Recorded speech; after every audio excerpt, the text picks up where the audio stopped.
छत्रपती संभाजीनगर जिल्हा मध्यवर्ती सहकारी बँकेची निवडणूक जाहीर झाल्यानंतर जिल्ह्याच्या राजकारणात अचानक प्रचंड हालचाली सुरू झाल्या। वरकरणी ही शेतकऱ्यांच्या बँकेची निवडणूक वाटत असली तरी पण प्रत्यक्षात ती जिल्ह्यातील सत्ता समीकरणं बदलणारी ठरू शकते। एकीकडे महायुती आणि महाविकास आघाडी बिनविरोध निवडणुकीची भाषा करत आहे, तर दुसरीकडे मंत्री, खासदार, आमदार आणि त्यांचे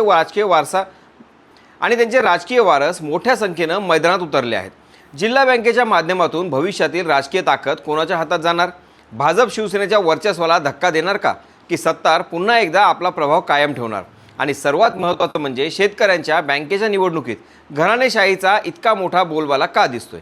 जाणून घेऊया सविस्तर या विश्लेषणाच्या माध्यमातून। नमस्कार, मी स्वप्नील आणि आपण पाहता त्याचं काय महाराष्ट्र। छत्रपती संभाजीनगर जिल्हा मध्यवर्ती सहकारी बँकेची निवडणूक यंदा राज्यातील सर्वाधिक चर्चेच्या सहकारी निवडणुकांपैकी एक ठरताना दिसत आहे। कारण ही निवडणूक केवळ संचालक निवडण्यापुरती मर्यादित राहिलेली नाही। या निवडणुकीच्या माध्यमातून पुढील स्थानिक स्वराज्य संस्था, विधानसभा आणि लोकसभा या निवडणुकांची राजकीय दिशा ठरणार असल्याचं बोललं जात आहे। 21 संचालक पदांसाठी तब्बल 214 उमेदवारी अर्ज दाखल झाले। ही संख्या स्वतःच या निवडणुकीचं महत्त्व सांगून जाते।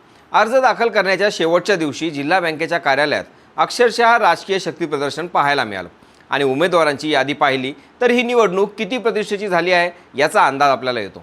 मागील 2 दिवसात भाजपकडून राज्याचे सहकार मंत्री अतुल सावे, आमदार संजना जाधव, शहराध्यक्ष किशोर शितोळे यांनी उमेदवारी अर्ज दाखल केले, तर शिंदे गटाकडून आमदार अब्दुल सत्तार यांचे पुत्र अब्दुल समीर सत्तार आणि दिनेश सिंह परदेशी मैदानात उतरले।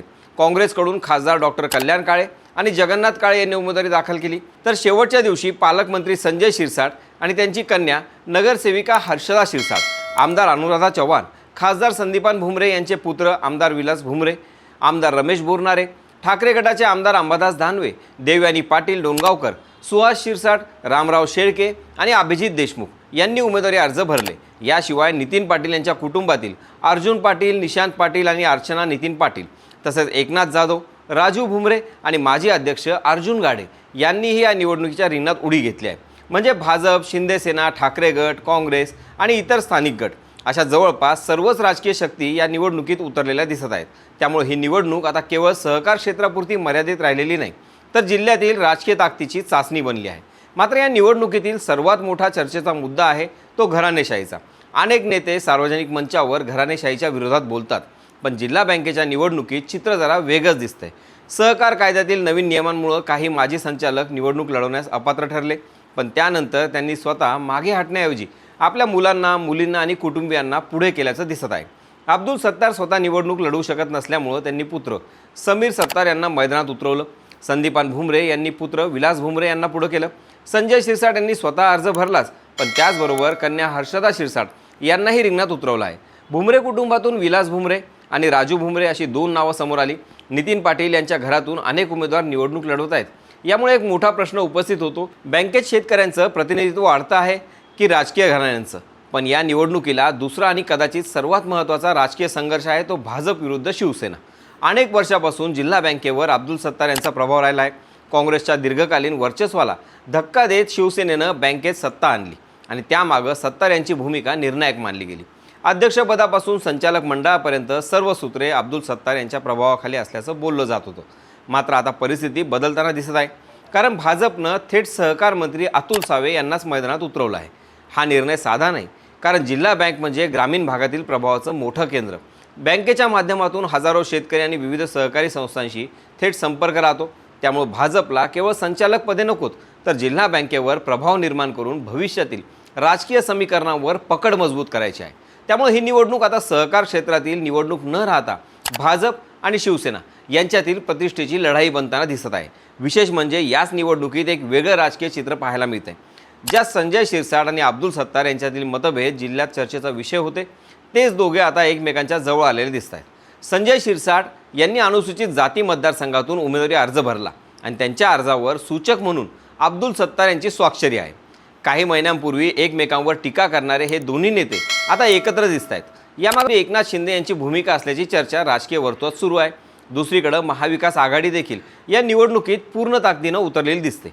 काँग्रेसचे खासदार डॉक्टर कल्याण काळे, जगन्नाथ काळे आणि ठाकरे गटाचे आमदार अंबादास दानवे यांच्यासारखे नेते थेट मैदानात उतरलेले आहेत।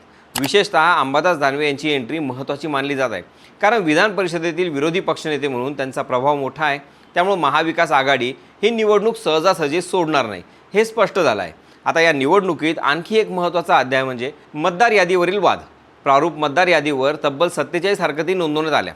काही नावं वगळण्यात आली, काहींच्या मतदान हक्कावर आक्षेप घेण्यात आले.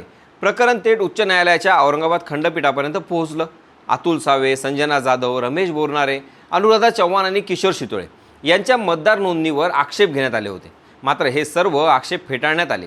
त्यानंतर काही संस्थांनी न्यायालयात धाव घेतली आणि न्यायालयानं त्यांना दिलासा दिला. याच दरम्यान अब्दुल सत्तार यांच्या काही मागण्यांवर आणि मतदार यादीतील वादावरून न्यायालयीन लढाई सुरू झाली. त्यामुळे निवडणूक मतदानापूर्वीच न्यायालयीन संघर्षात अडकलेली दिसते.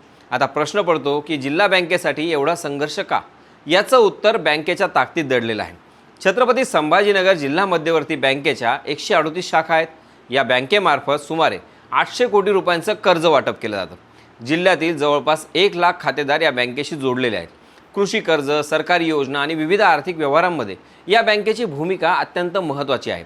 म्हणूनच जिल्हा बँकेचा संचालक असणं म्हणजे केवळ एक पद नसतं, तो भविष्यातील राजकीय नेटवर्क तयार करण्याचा मार्ग असतो.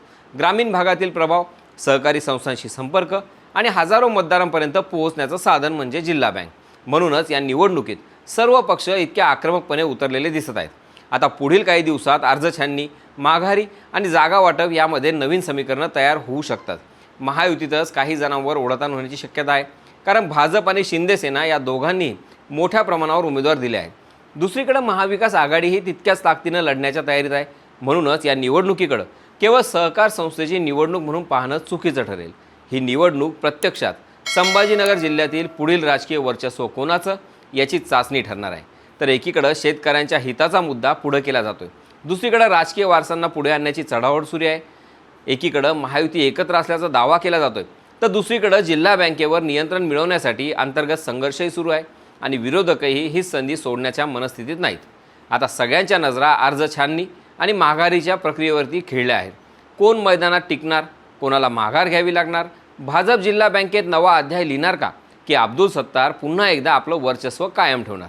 तुम्हाला काय वाटतं? कमेंटमध्ये नक्की सांगा. बाकी राजकारणाच्या आखाड्यात आपली नजर कायम असणारच आहे. तेव्हा कुठेही जाऊ नका, पाहत राहा, सबस्क्राईब करा.